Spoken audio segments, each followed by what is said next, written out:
of residential electrical installations and services. Give Erica a call at 402 466 6606 or visit high-electric.com to get started.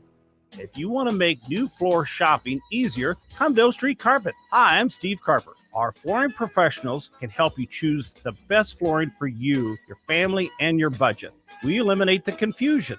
Even better, you'll be enjoying your new flooring much sooner. No 6 or 8 week waits. We'll install right away and save you money on installation. Floor shopping made easy every day at O Street Carpet. O Street Carpet. 1732 O Street. Family owned and operated. Always the best value. I'm Karen Carr. I've been a realtor for 31 years. When I made a company change 12 years ago, I chose Lincoln First Realty, now NP Dodge. It's the oldest independently owned realty company in the country. Since becoming NP Dodge, we've continued our tradition of community involvement. Our management and staff are always available to offer support in marketing, technology, social media, and educational opportunities. Expand your career with NP Dodge. Call Eric at 402-434-2222. A team succeeds when they work together. Banking's no different. At UBT, we're in your corner for every financial move you want to make. Your money's backed by a roster of experts who put in the work to know you and your community. So whether you're opening a savings account, buying a home, or planning your future, you always know who to turn to.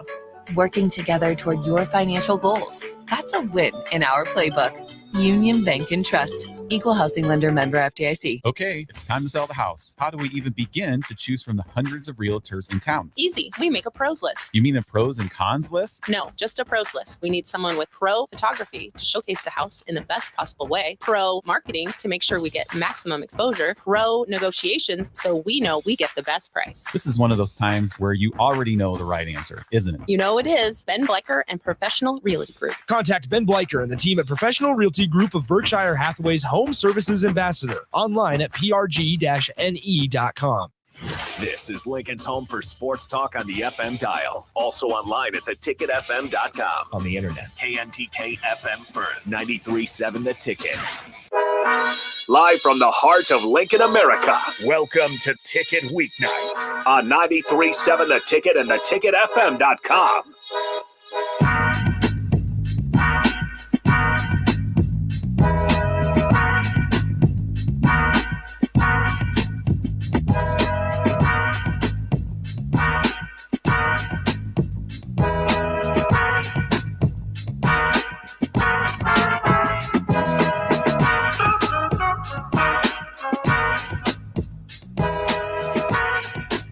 Hello, welcome into the Daily Nebraskan Show on 93.7 The Ticket and theticketfm.com. I'm Ben Droz, one of the sports writers at the Daily Nebraskan. I'm joined here, like every Wednesday night, usually, by Anthony Rubik, one of the assistant sports editors at the DN. Anthony, how you doing? Doing well. You know, it's been a long week, but I'm excited to be here tonight. Awesome. So today, or tonight, don't know why I said today, tonight, we're going to preview March Madness. Second weekend's going to be coming up. Isn't it weird that, like, it's March Madness, but it doesn't start until midway through March? Isn't that a little weird? Yeah. And like in the championships in April. Yeah, it's weird that it ends in April. I mean, I kind of consider the conference tournaments kind of the start of March Madness, but for it to be called March Madness and it started on the 21st, or I guess 19th for playing games. Yeah. It's a bit odd. It is. I mean, it's still in March, so I'm not going to it's not wrong. It's still just weird because it's not until almost not quite 2/3, but almost 2/3. But with that, our first segment today, we want to talk about transfer portal for Nebraska basketball. We're specifically going to touch on men's today. And on the Iowa VIP line, we got Ben Beecham, who wrote an article about the potential people that Nebraska could be targeting in the transfer portal. First off, Ben, do we got you? Yep. Awesome. You're a little echoey, Ben. I don't know why, but just want to let you know. So first off, I first want to touch on the people that have left. So confirmed left right now. CJ Wilcher, that was today. That was the big news. Probably that's the biggest name that left. Wilcher was kind of the sixth man for the first part of the year. As they got towards the end of the season and in the postseason, he kind of took a lesser of a role when they put Jamarcus Lawrence to the bench, but he was still a significant piece all season. Big reason why they were able to beat Nebraska was able to beat Wisconsin. Yeah, that was when I got the news today that he entered the transfer portal. That first really surprised me, but then looking into it more, just reading about it, I really get it now. I mean, he's a graduate player. He only averaged 18 minutes a game last year. He averaged 27 the year before that at Nebraska. So while he was really good in his role, especially in the beginning and middle half of the year, I don't really see his minutes. I think they probably would have gone up next year if he were to stay, but I don't think he would have been starting on Nebraska. I think he would have still had that sixth man kind of bench role. So I truly understand him entering the portal, especially because he is a player who there are some Power 5, Power 6 teams that I think he can definitely start for. I agree that he might not start. It would either be him or Jamarcus Lawrence with how the roster looks right now. Yeah. But either way, he was still going to be a significant piece to the team. So it was a little surprising for me. But you know what? He's going to go where he feels he can get a little bit bigger of a role. And we wish him the best. When I was looking at comments from Husker fans on Twitter, they all seemed pretty positive. Nobody was like hating on him that he was leaving. I was not going to lie. It was a little surprising how there was almost no hate at all in the comments. I was a little surprised by that because usually Husker fans at first kind of snap a little bit, but then after they're like, okay, good luck. But yeah, everyone sees him in a positive light. They know what he did for the team this year. He was a big piece. I mean, Nebraska doesn't win that Wisconsin game without him. And who knows where they're at if they would have got blown out in that game, if they would have fell in that game at the beginning of February. So, Wilcher, he was a guy who he was with Nebraska the past 3 years. I mean, he's seen it all. He was on that team that won 10 games 2 years ago, won 16 last year, and then, of course, had the big year this year. And a team to look out for, I think, is St. John's. His brother, Simeon, just finished up his freshman year playing for him. Close to home. He's from New Jersey. St. John's in New York, obviously. So I think that could be a spot where he ends up winding up for just one final year, playing with his brother. So this is where we want to bring Ben in, because Wilcher left, some other names, Rice left, Ramel Lloyd left. There's some names that left. Ben, what can you kind of touch on? First off, what do you feel like is Nebraska's biggest need as they're going to attack the portal in the offseason? What do you think is Nebraska's biggest need at this point? I think you need a floor general kind of player. They need someone who can handle the ball, take it up the court, a real passer. From the guys that contacted so far, I would say Tony Perkins fits that role really well from Iowa. Yeah, definitely. How about what do we feel? How do we feel about the post play from Nebraska? Well, I'll get Ben's thoughts and then we'll let Anthony get in on this because there's just some games where Alec and Mast played very well, and there's other games where they were kind of the reason Nebraska was losing. I mean, I'm not going to sugarcoat it. I'm going to cough for Rutgers. I know that was kind of midway through the season, not really towards the end, but how big of a need do you feel like post play is for Nebraska? Because now, now they're losing Alec. Kind of Mast is really only the only big man they have left as of right now on the roster. How big of a need do you feel like post is on this team? I think offensively, the post did a pretty good job this year. Mast was a go-to guy a lot of time, but defensively, they struggled to rebound. Mast really struggled defending some of those really vertically athletic bigs. So I think they need to address and get not really they don't need a 7-footer, but they just need someone that's a little bit more athletic than Mast in the post. I agree. I've seen a lot of people saying Mast needs to move to the 4. Anthony, what do you think about that? Yeah, I tend to agree with that, especially if Nebraska is able to land a guy in the portal that, is very physical on the defensive end, because that was really the main thing I didn't like about Mast down the stretch. He showed he's had really high highs, the Ohio State game, beginning of conference play, facing Zach Edey and Purdue. He had a great game there. But, I feel like in the latter half of the year, he just wasn't as physical enough. He really struggled against other good bigs in the Big Ten. And he still was able to put up points here and there, but he wasn't playing as physical as normal. He's playing a little soft, I think. So yeah, especially with how Nebraska's offense really was going, and even defense, they had Alec really kind of embrace that 5 role and have Mass be a 4 in the latter half of the season. Whereas at the start, it was kind of Mass, at the 5 facilitating the offense up top. While they still did that, it was mostly Alec really playing dominant down low. So yeah, I agree. I think that ideally, if Nebraska is able to find, a big man that, doesn't need to shoot threes like Mass does, because, move Mass out to the 4, you'll have that there. I just think defensively and rebounding, again, really what hurt Nebraska when it mattered most. I do feel like Mass could be a 4 on the team if Nebraska gets the right center.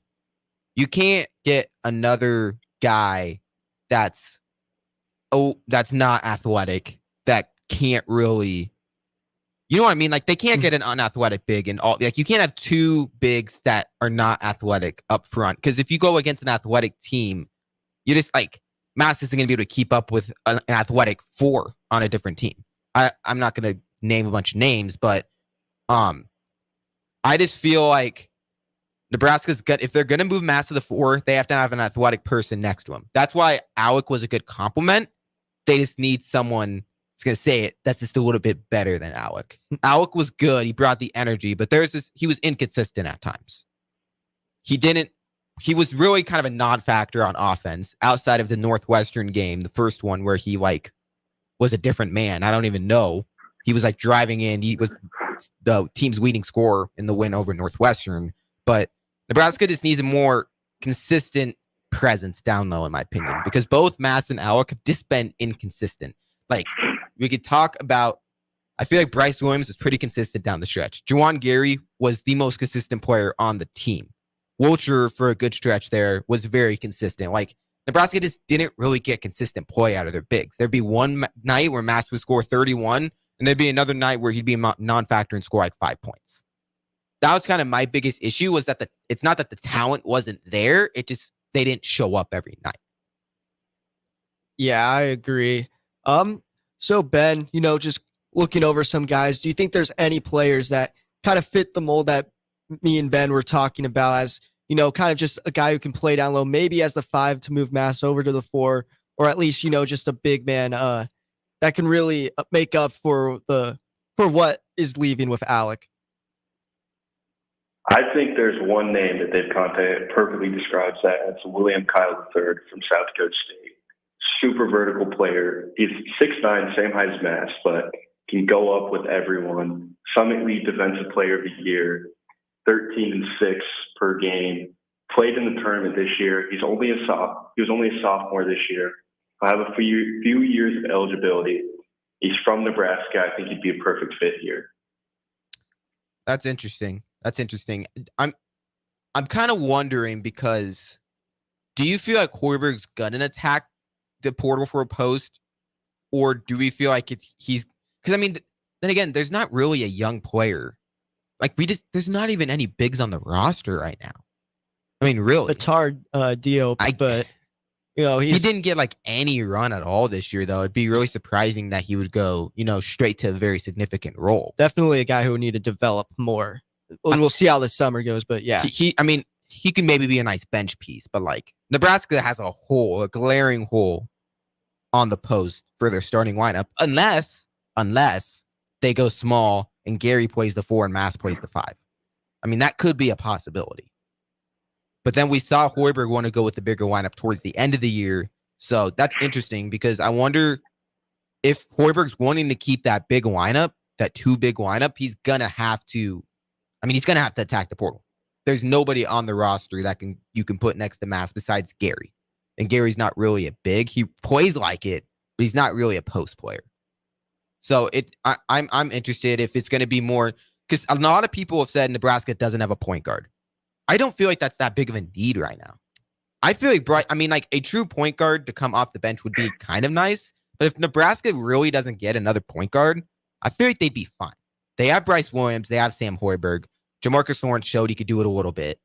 Like, I feel like there's enough guys on the team there that's not the most pressing need. I feel like a post player next to Mast is the most pressing need. I feel like a guard, that was more like an early season thing where, Lawrence was struggling in the starting lineup and Williams was also having his fair share of turnovers. Whenever Nebraska lost, that would be what they bring up. They would say, Fred Hoiberg made a mistake not investing into a ball handling point guard, a pure point guard. But as the season went on, as Lawrence shifted to the bench and Williams took over as the primary ball handler, you got to see less complaints about it. There was one guy that Ben mentioned earlier who I don't know how likely it would be Nebraska to get him, but they have been rumored or have reached out to him, and that's Tony Perkins from Iowa. I would love to have him on Nebraska next year. Doing my Big Ten power rankings, watching Iowa basketball this year, he has always stood out to me. Against Nebraska this year, he had 15 assists, and he had 14 in another game against Northwestern. So, these good defensive teams, he was still able to facilitate the ball at a very high level. He was all Big Ten second team by the coaches, honorable mention by the media. That would just be a player that if you get him, he is the starting point guard. Move everyone down, keep probably Lawrence on the bench, Williams as the 2. But yeah, he's a player who I really like his game, and it'll be interesting to see, where he ends up. So on the roster right now, I'll ask Ben this. On the roster right now, how many guys do you feel like are going to be starting next year? How many starters do you think are on this roster right now, Ben? I think I can only say 3. The main core of Bryce Williams, Juwan Gary, Ray Mast, for sure. If they don't go out and get a point guard, I wouldn't be surprised if they don't just roll Jamarcus Lawrence at the 1 spot. I agree. I just know Lawrence struggled a bit next to Williams in the lineup, but maybe if he takes more of that Tominaga role, of not really having to be the point guard, more of just a shooter, maybe that'd be better. Because Nebraska was kind of going at that time, they had Bryce Williams, Jamarcus Lawrence, and Tominaga. When they put Alec in the starting lineup, then it was just a 2-guard lineup. I wonder how Williams and Jamarcus Lawrence would do if they would be in the big lineup together.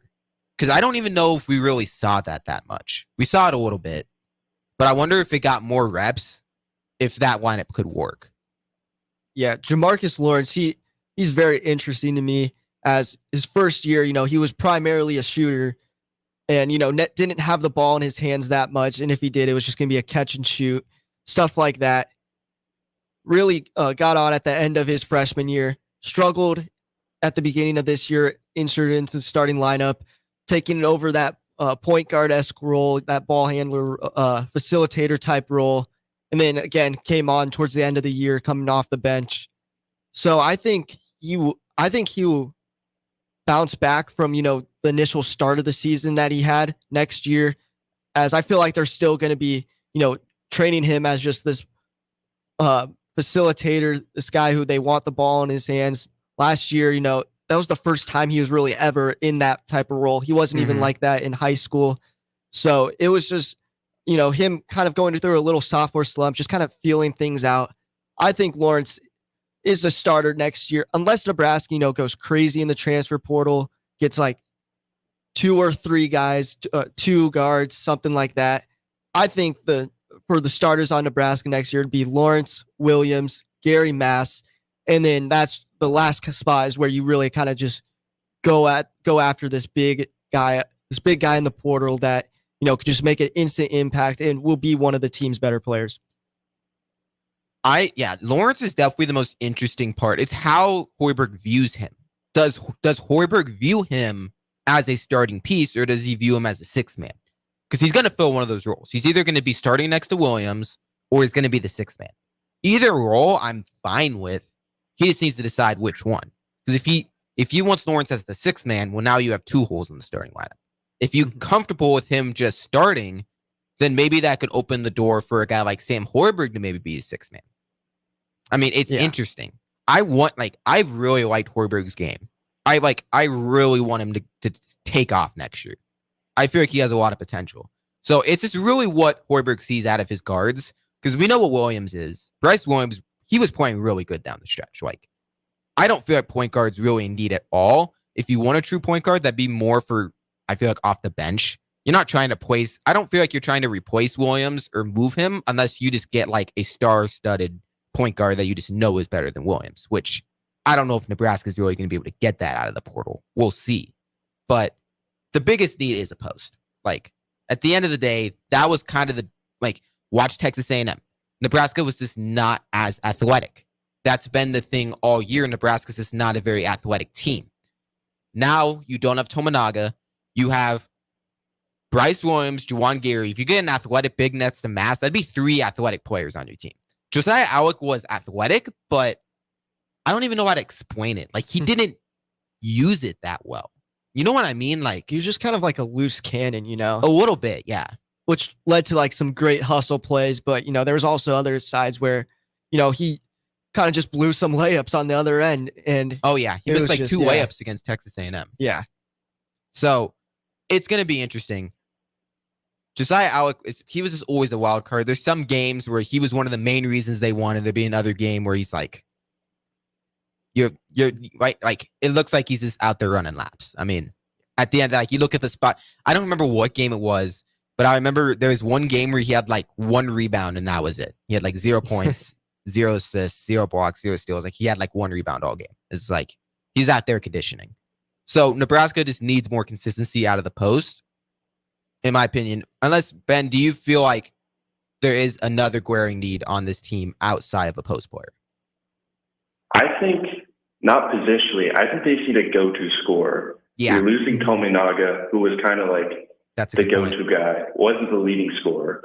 But they need a guy that when everyone else is off, they need someone that they can guarantee is going to get them some points. I agree. That is one thing we haven't looked at, because CJ Wilcher's gone. He was kind of a guy that you can maybe look to get some baskets. Tominaga's gone. Who's it going to be now? You don't really have a shot creating guard anymore. So if you are looking for somebody a guard, that's what they need. Unless Jamarcus Lawrence can somehow turn into that, I don't know if I really see that, though. Bryce Williams is a guy that can kind of go downhill, but he's not a perimeter player, really. He can catch and shoot a little bit, but he's not really a perimeter player that can get his own shot. That's what Tominaga was. That's what CJ Wilcher was a little bit. And now you lost both those guys. Yeah, and then, Ben, I kind of have a question about another guy. Just talk about this one player who just has an unofficial visit with Nebraska planned in the future. This was a guy who led UNO in scoring this past year of 20 points per game. Frankie Fiddler, the hometown kid, or I guess not hometown for Lincoln, but Bellevue West product. What are your thoughts on him in the transfer portal? I mean, he's obviously a phenomenal player. Took UNO to the Summit League semifinals. Has a lot of high major shooters. Had a visit with Creighton this week. He watched their practice. I think it's good that we even have a shot at guys like this, even though it might just be because it's a hometown school. I think it's great that we have a shot at a guy like this. I don't know how well he fits into the lineup. He's just like a 6'7" guy. He's not really a guard, not really a ball handler.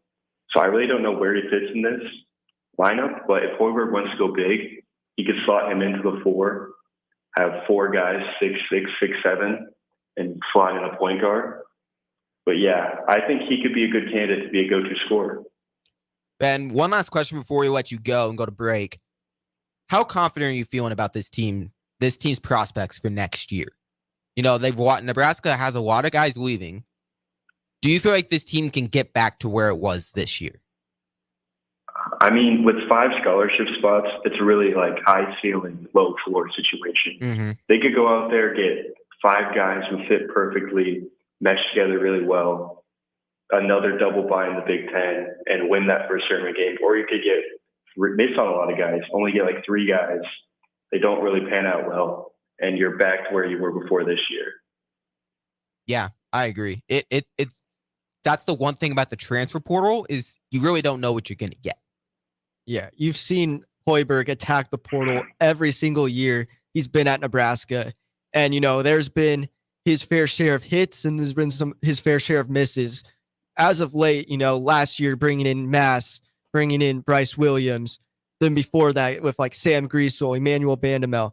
He kind of has a hot hand lately. He's had more hits than misses, but that could easily change, and it's all about just looking at the right players, and Nebraska clearly has a lot on their mind right now. With that, we got to throw it to break. Ben, thank you again for joining on the Owl VIP line. We definitely want to have you on a show later. Thank you again. Thank you. With that, we got to throw it to break. You're listening to the Daily Nebraskan Show on 93.7 The Ticket and theticketfm.com. Be a memory for your grandchildren. Among Nebraska adults age 65 or older, 47% report current alcohol use. Drinking too much can cause harm to children, family members, and loved ones. By drinking less, you will still be around for your grandchildren. If you or a loved one is looking for help, find a treatment facility near you at findtreatment.gov. For immediate support, call, text, or chat 988. Brought to you by Nebraska DHHS in partnership with SAMHSA. How was your drive to school? Let me tell you, I had to get my iced coffee first. I just can't seem to put it down. My favorite rapper just announced a tour. My phone was buzzing like crazy. I'm so excited. I had to text all my friends right then to talk about it. Then someone started calling me and... Let's try that again. I turned my phone off right away. I never drive distracted. Visit StopTextStopWrecks.org. A message brought to you by the National Highway Traffic Safety Administration, Project Yellow Light, and the Ad Council. Hey there, fellas. It's your girl Jordan with Sartor Heyman Jewelry. Women may be complicated, but I make sure buying jewelry isn't. Your gal has a style, and you can figure this out. Is she more of a classic necklace kind of gal, or does she rock the boho chic vibe with layers of delicate bracelets? This is crucial intel. Not trusting your intel? Stop in the store and we'll sort out the details. I promise to make this super easy. Until next time, this is Jordan at Sartor Heyman Jewelry. Happy shopping, guys. On the Block with Strick and Austin.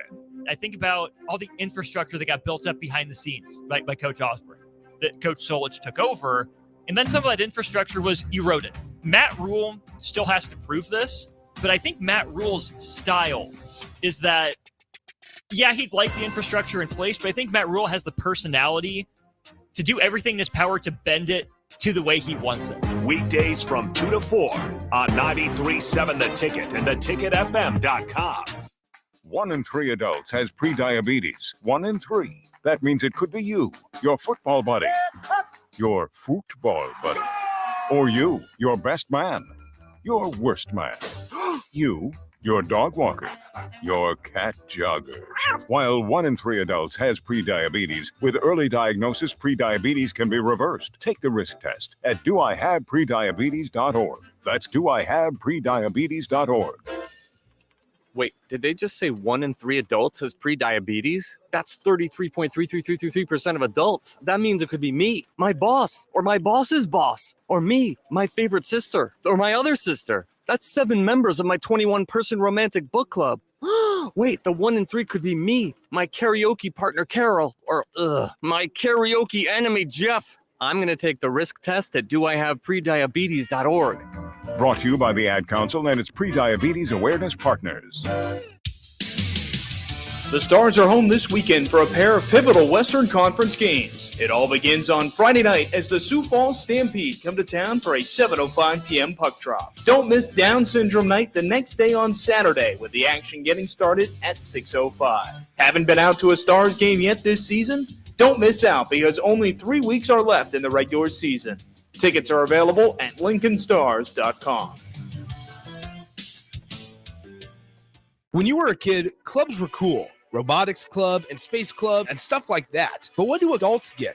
Book clubs and quilting clubs? Nah, forget that. How about margarita clubs and old-fashioned clubs? Get to Upside Bar and Lounge for the best clubs in town. Try all 10 varieties of Upside margaritas or old fashions and take home a free souvenir glass. Grab the whole crew and pair it with taco night on Mondays or whiskey Wednesdays. Upside Bar and Lounge at 29th and Pine Lake. Victor deployed for the first time to Afghanistan in 2003. At 4 a.m, my phone rang. They said, "I regret to inform you that your husband was wounded in action." Victor sustained a moderate traumatic brain injury. I was doing school full time, and I was also then caring for Victor. One of the most important elements of caregiving is taking care of yourself. I just didn't want to forget that I also had goals and that I also had a life. What I did is I challenged Victor to meet me halfway.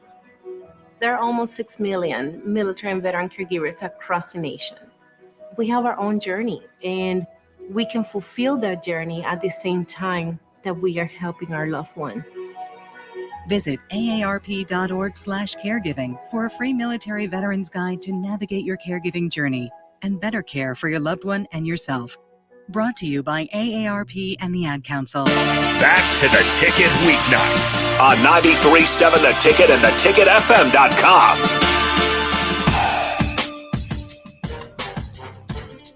Hello, welcome back into the Daily Nebraskan show on 93.7 The Ticket and theticketfm.com.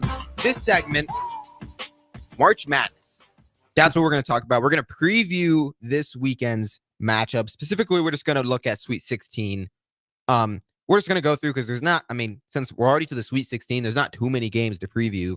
So we're going to go through one by one. First one, we'll just get the boring one out of the way because I'm pretty sure we're going to have the same pick. UConn, San Diego State. UConn, in my opinion, is the best team in college basketball, and I'm not picking against them. There's no reason for me to pick against them. They gave me no reason to pick against them. They just ran through every team. Yeah, I got the Huskies here in the rematch from last year's national championship game. San Diego State, they're going on a run for the Mountain West after a very disappointing tournament for them. And they got guys like Jaden Ledee, who's having an amazing tournament so far. 32 points in round one, 26 points in round two. But yeah, I got UConn.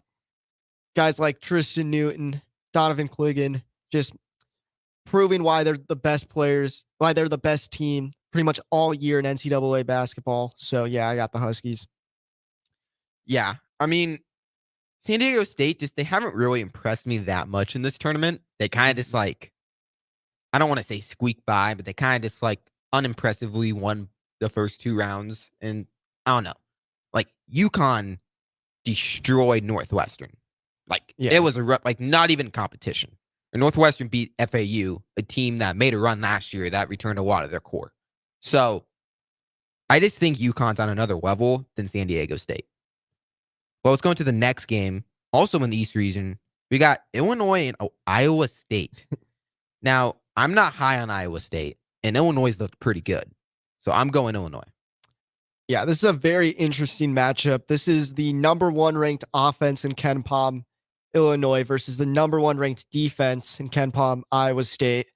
But I also have Illinois. Terrence Shannon has just been on another level as of late. 30 points and 26 points in the two tournament games. In the Big Ten tournament, I was courtside watching him drop 40 points, a Big Ten tournament record on Nebraska, went on to drop 34 in the championship game. Iowa State, again, one of the best defensive team in the country, but I really find it hard. I find it more likely to see Shannon go off against that defense and then find a way to stop him for a whole 40 minutes. And even if you do, you have guys like Marcus Domask, Coleman Hawkins that are more than capable of putting up 20, 25 points. Yeah, Illinois, they've surprised me a little bit. There was the history of teams that have won the Big Ten tournament, and it hasn't been too kind. Teams that have won the Big Ten tournament. That's the only thing that's really scaring me about this right now, because Iowa State just didn't look good against Washington State. They just didn't. I know that was two good defenses, so it was going to be kind of a dog game, have to fight it out.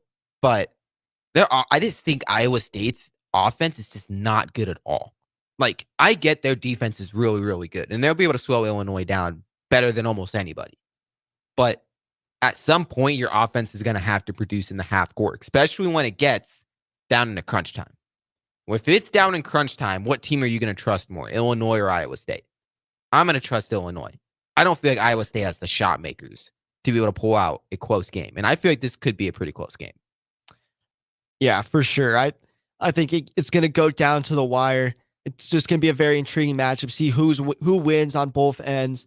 If it goes the way that you're expecting it to go. It could be pretty low score, and usually the defensive teams tend to prevail in those kind of situations against high offenses. But again, I really just cannot bet on against Terrence Shannon right now. And Illinois might be a little biased just because I've seen them play all throughout the year, but I think Illinois is going to get the job done. And again, I think while only 2 teams left in the tournament from the conference, I think this is Purdue and Illinois have both great chances of making the Final Four. Kind of, flipping the doubts on the Big Ten on its head.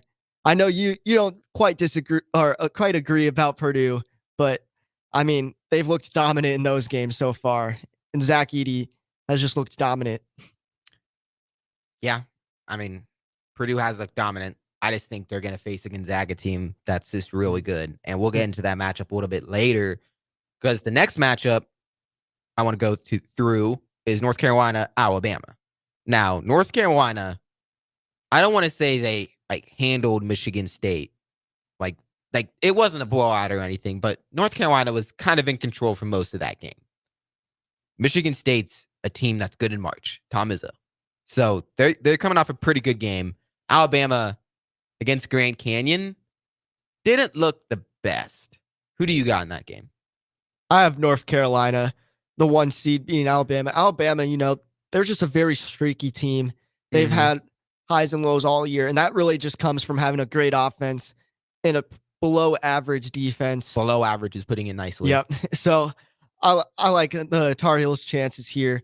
You have guys like RJ Davis, Armando Baycock, all those players.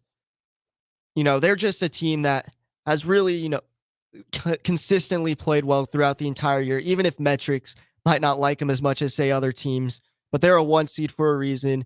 They really stopped a Michigan State team that, with Tom Izzo, you always have to game plan against them in March. It's never an easy game against a Tom Izzo-led team in March Madness, and they were able to pretty much control that entire game. And I think the same thing is going to happen in the Sweet 16. This is just another reason why I don't like metrics, because North Carolina's looked pretty good, but the metrics don't like them. The metrics liked Auburn better than North Carolina, and Auburn lost to Yale. I mean, they lost to Yale. So, again, this is just why metrics is a joke. I need to stop caring about metrics at all. Like KenPom, I just need to stop caring about it when it comes to picking my bracket. I'll look at it to see where seeding is going to be, but when it gets NCAA tournament time, I'm just not going to look at KenPom. I just I just despise it. It just does not help at all because KenPom makes it so everybody really likes New Mexico State. So I got suckered into it. I had them winning the first round. Nope, they lose to Clemson, the team that was considered the worst sixth seed in the tournament so far. So I also got North Carolina. I just think Alabama's defense is just not good, and Alabama's offense is just going to have to play lights out for them to have a chance against North Carolina. We'll see, but North Carolina just looked really solid. They're a very solid team on both ends. Their offense isn't that much behind Alabama's, in my opinion. I think North Carolina should win that game. Next up, Clemson, Arizona. And this is why I was bringing up Clemson, because I got Clemson in this game. Clemson, they beat Baylor. And Baylor, in my opinion, is a pretty similar team to Arizona. Except Arizona has a guy named Caleb Love. And in my opinion, I wonder if Caleb Love's going to play a little bit too much hero ball in this game. Because this is going to be a close game. I'm very confident this is going to be a close game. I wonder how much hero ball we're going to see from Caleb Love. Because he could either win Arizona the game, or him being a little bit too selfish could lose them the game. But I got Clemson in this game. They've looked pretty good. They've exceeded all expectations. They came in pretty hot. They beat a pretty good Baylor team. Arizona, very similar. I got Clemson. Yeah, I got Arizona, but I definitely see this one really going either ways. Clemson has really just proved all the doubters wrong. This March Madness, this tournament, I had them losing to New Mexico round 1. And then they go on and beat Baylor in round 2, a good Baylor team. But I like Caleb Love in Arizona. I think that when the shot, if it does go down to a close game, I think Caleb Love, he's built for these moments. In the past at North Carolina, he was on that team that made it all the way to the championship game. And that was, I think, his freshman year. And now he's a senior, leading Arizona in scoring, leading them to a 2 seed, while I'm not a huge fan of Arizona, I think that if they were playing, say, a Baylor or a team like that, I think maybe they would lose to that. But I like Arizona in this matchup. You say if they play Baylor, Clemson just beat Baylor. I know, but I think they just match up better. Again, maybe Clemson's going to prove me wrong again. Okay, Baylor's a very Baylor similar team in my opinion to Arizona, a team that has very good offense. Baylor maybe a little bit more athletic, but Baylor's defense I feel like is maybe I don't know. Which defense do you consider better, Arizona or Baylor's? Probably Arizona. Probably Arizona, but I think Baylor did have the slight edge on offense, I feel like. Yeah. So Arizona's a little bit more of a balanced team, but I just again, this is just a Clemson team that's just been proving everyone wrong. And you just know there's going to be some random team that gets into the Elite Eight. And I got Clemson because I'm not picking NC State against Marquette, which if we want to, that can be the next game we get into. NC State, Marquette. Because I feel like a double-digit seed is going to get to the Elite Eight, and they're kind of the only one left. I want to pick them, but I just feel like Marquette has been very good. They beat a Colorado team that was playing hero ball against Florida. They looked like a team on a different level when they played Florida. Put up 102 points. Marquette was able to slow them down, pulled away in that game. I think they'll do the same. This is going to be another close game, but I think Marquette should prevail. Yeah, this might be just my heart speaking here, but I'm riding with the Wolfpack. I mean, again, Marquette. They played very close game against Colorado, while NC State played a close game against Oakland, which is definitely a lesser team than Colorado was in the round of 32. But I really like this NC State team. They've shown that they are just resilient. They do not fold under pressure, or they do not wear out. They did not become tired. They played 5 games in 5 days in the ACC tournament. I think ended up being 7 games in 12 days after the end of the first round, including some overtime matchups mixed in there. And they still, look stronger than ever at the end of those games. With guys like DJ Burns just absolutely having his way down low, 24 points, 11 rebounds in their last game against Oakland. Then you also have guys like DJ Horn, who, while yes, he was mostly quiet for a majority of the Oakland game, he still ended up coming up big in overtime. Again, and this is also just a Marquette team that I'm not quite sold on still, especially after their game against Colorado. I would have definitely liked to see Colorado upset them there, but I think NC State's going to upset them in the Sweet 16. Colorado is better than what people are giving credit for. I feel like Marquette beat a pretty good Colorado team, and that's I didn't really like Marquette that much coming into the tournament, but that Colorado game it changed my mind a little bit. I feel like this game should be very similar. It's going to be a close game. Marquette I feel like they know how to close out these kind of games. I trust Marquette. But again, this is definitely a game that could go either way. Next up, Houston Duke. Duke coming in super hot. Destroyed their opponent in James Madison, who beat Wisconsin. Houston beat a very good Texas A&M team last round. Team that beat Nebraska. 1 against the 4. Who do you got?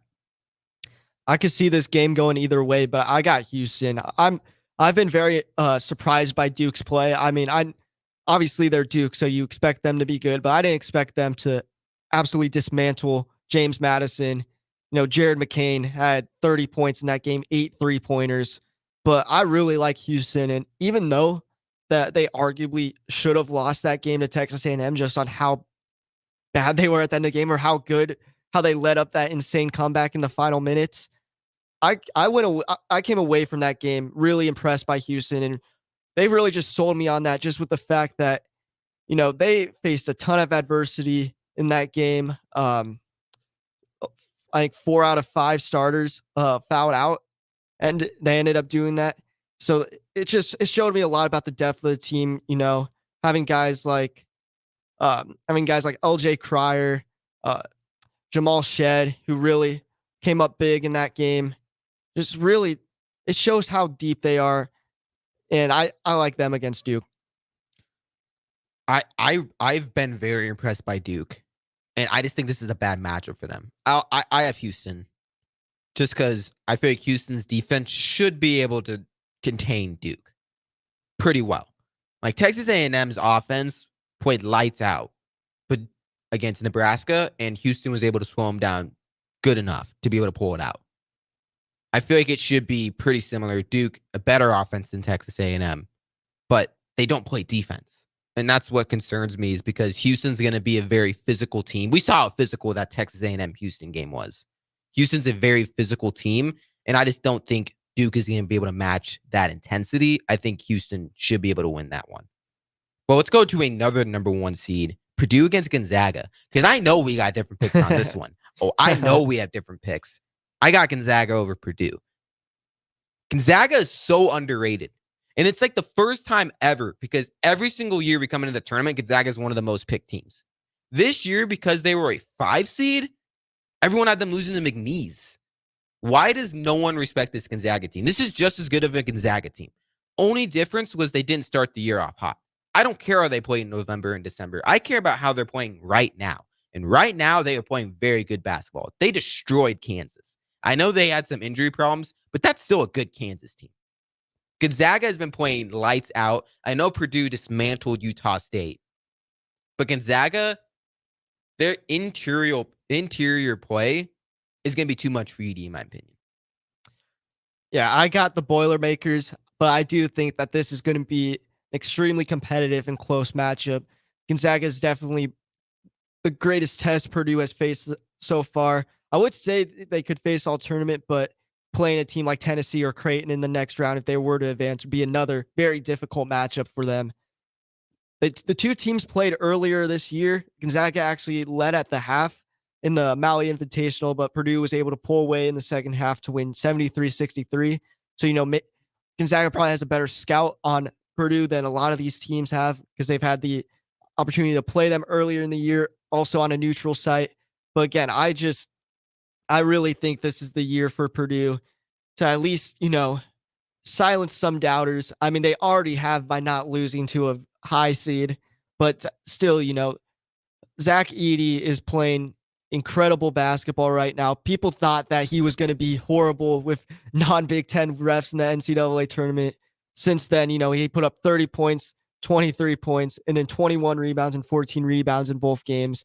And then you have guys like Braden Smith, guys like Lance Jones, who didn't quite go off in the game earlier in this year against Gonzaga, but I could see them definitely bouncing back now that, this was really like 30 games ago, the Purdue Gonzaga game, because it was that early in the year.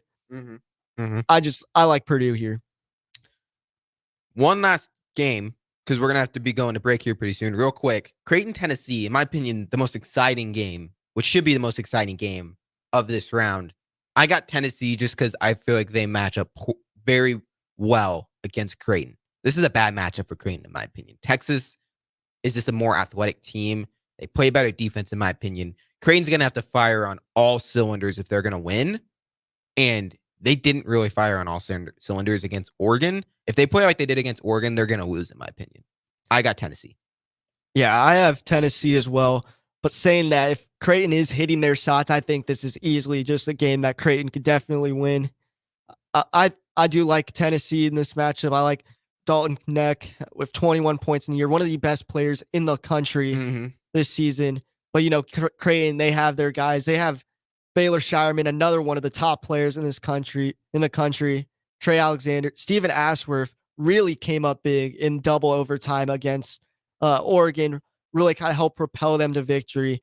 But I like Tennessee here, and it will set up either way. This Midwest region, I can really see all four of these teams making a run to the Final Four, maybe even championship games. So these are just going to be some very fun matchups to watch. I agree. Because of a lot of chalky games, we have a lot of high seeds going. Yep. Different than last year. But with that, we got to throw it to break. We're going to wrap up the show next segment right here on the Daily Nebraskan Show on 93.7 The Ticket and theticketfm.com. Happy hour. How's life treating you, man? Here's why the people don't really respond to your questions, Nick. Are we in the circle of truth? You really want to know why? Because the feeling when you ask those questions is not very genuine. You really don't care about our feelings. You only care about Nick. You make me sound so It bad. is. You really only care about Nick. I do care. No, you do not. If I didn't care, I wouldn't ask you. You only ask that question because it seems nice. And you want to look good on the street. That's not it at all. It makes you sound like a nice person. You don't care. You don't care how You much really it don't. was. It's cool. Weekdays from 1 to 2 on 93.7 The Ticket and theticketfm.com. John Henry's has a brand new membership club to protect your entire home in one program. With a VIP and a deluxe option, we will help you find the plan that best fits your needs. Receive discounts on services and equipment, priority service, complimentary inspections, and so much more. Protect your home's plumbing, heating, cooling, and electrical systems all in one membership. Call John Henry's to learn more. 435-5555. John Henry's Plumbing, Heating and Air. And electrical. I'm Karen Carr. I've been a realtor for 31 years. When I made a company change 12 years ago, I chose Lincoln First Realty, now NP Dodge. It's the oldest independently owned realty company in the country. Since becoming NP Dodge, we've continued our tradition of community involvement. Our management and staff are always available to offer support in marketing, technology, social media, and educational opportunities. Expand your career with NP Dodge. Call Eric at 402-434-2222. Hi, this is Pastor Tom. Did you know there's a place kids can seek out help when they're away from home and something goes wrong? They find themselves in a difficult spot or even a dangerous situation. Maybe another child is bullying them or a stranger is following them. Perhaps on a date and things just go bad. In Lincoln, here's where they can find help. It's called Safe Place. Safe Place is a national program for children taking place in thousands of cities across the United States.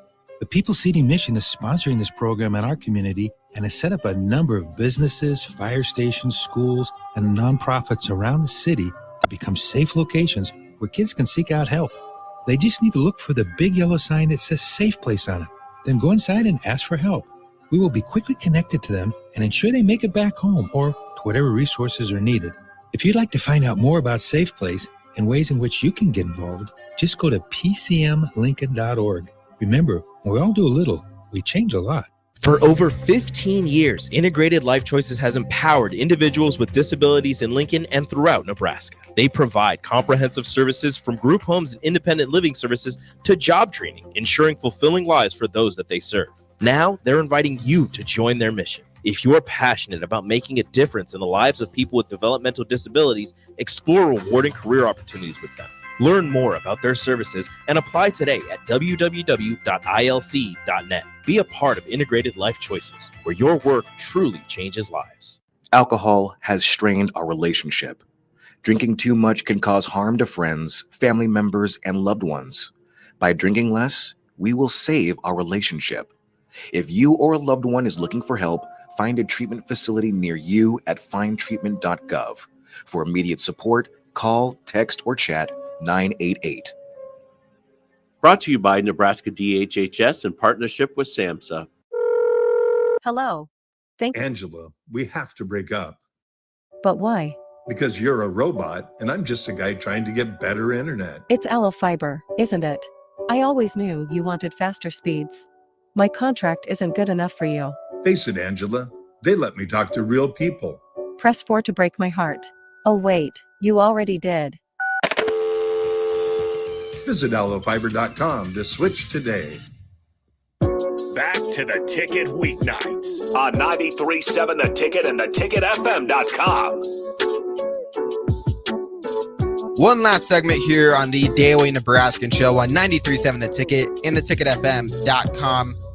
Anthony, before we sign off for the night, I want to get your pick right now. Who do you feel like is going to be in the championship in March Madness? Who are your two teams? My two teams, it's a little basic here, but I got UConn and Houston. Copycat. You're copying me because that was my pick when I was picking my bracket, and that's my pick right now because I'm being boring. I think UConn and Houston are just too good. I just think they're too good. These are the two best teams in the country, and the only way they're going to get knocked off is if the team they play against is just plays lights out basketball, which could happen. It's March Madness. It could easily happen. This isn't football where the team that's supposed to win usually wins. This is basketball. It's a game of runs. Anything can really happen, especially in March. But these two teams just seem to be on a different level than their competition. Yeah, they're truly just playing amazing basketball right now, as well as just showing how much depth they have, even with Houston's overtime game, they proved just how deep they are as a roster. They have 5-6 players that are able to go off on any given night. My original bracket, I had UConn over Tennessee in the championship. I still have Tennessee in my Final Four now, but I have Houston beating them. And honestly, I could see Houston giving UConn a run for their money in the championship. I think I'm still going to stick with my pick with the Huskies, but I could definitely see Houston, maybe winning the national title. Yeah. My bracket's busted, but I still have a pretty good national championship pick. So I'm feeling good because if I get both those picks right, my bracket will be okay. I know that's a pick a lot of people did, but you know what? I was basic because I just think that's what's going to happen. This has already been, for what I'm going to say with upsets, it's been a little bit of a boring March Madness when it comes to upsets. And if that continues, these should be the two teams. There could be a surprise. Duke's been playing lights out basketball. They could beat Houston. Illinois, again, they've been playing really well. They could, if they beat Iowa State, they could give UConn a run for their money. It wouldn't surprise. Like, would you be surprised if one of those teams would beat, if Illinois would beat UConn or Duke would beat Houston? Would you be surprised? Yeah, I wouldn't be surprised. Those are two teams, again, who are playing absolutely phenomenal basketball and are really going into those games hot. I mean, Illinois will have to get past best defense in the country, but I could, like I said earlier, I see them doing that. And then that would just even get them even more ready for this intense matchup. So yeah, I could really see, any of those teams pulling off an upset here. I could see Creighton or Purdue or even Gonzaga out of the Midwest region, making it out of that and going to the Final Four and then giving Houston a run for their money. So while, it is littered by a lot of the high seeds in the Sweet 16, this is just making out for very competitive basketball. And there's going to be a ton of great games this week. No, I agree. I'm excited. I'm really excited for this weekend because it's really going to determine whether my bracket's going to be decent or not. Because I still have Tennessee, Houston, and UConn. I have those three. Those are three of my four Final Four teams. I'm not going to say the other one, St. Mary's. But if those four pan out, my bracket will be okay. And you know what? I think it's going to do better than yours if those pan out. So, and that's all that matters. That's all that matters because I just need my bracket to be better than yours, Anthony. At the end of the day, it's the only thing that matters. We'll see. We will see. It's going to be fun. It's going to be fun. I know as soon as tomorrow or in 5 minutes, it's going to be today. As soon as in 5 minutes today happens, I'm going to be super, I'm going to be in the mood. I know it's going to be like when the show gets over, it's going to be like midnight, but I'm still just I'm not going to be able to sleep because I'm excited. I'm excited, man, because UConn is just they're truly one of the best teams I've seen. They're so good. They're so good. And the only thing that's making me doubt them is that the last time we had back-to-back champions was Florida. And that was back in 2007, 2008. So it's been a while. But this UConn team seems to be on a different level. Yeah. I saw a thing earlier that every time San Diego State has made the Sweet 16, UConn has won the national championship. And, well, they did that. Yes. There we go. Maybe. There's the script for you. There's the script. But with that, we're going to sign off here on the Daily Nebraskan Show on 93.7 The Ticket and theticketfm.com. We'll be back here tomorrow, same time, 11 to 12. And we'll be giving instant recap of March Madness, tomorrow's games. And we'll probably preview more specifically the games tomorrow. But with that, peace.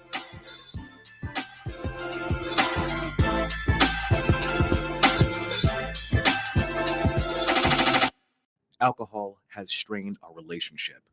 Drinking too much can cause harm to friends, family members, and loved ones. By drinking less, we will save our relationship.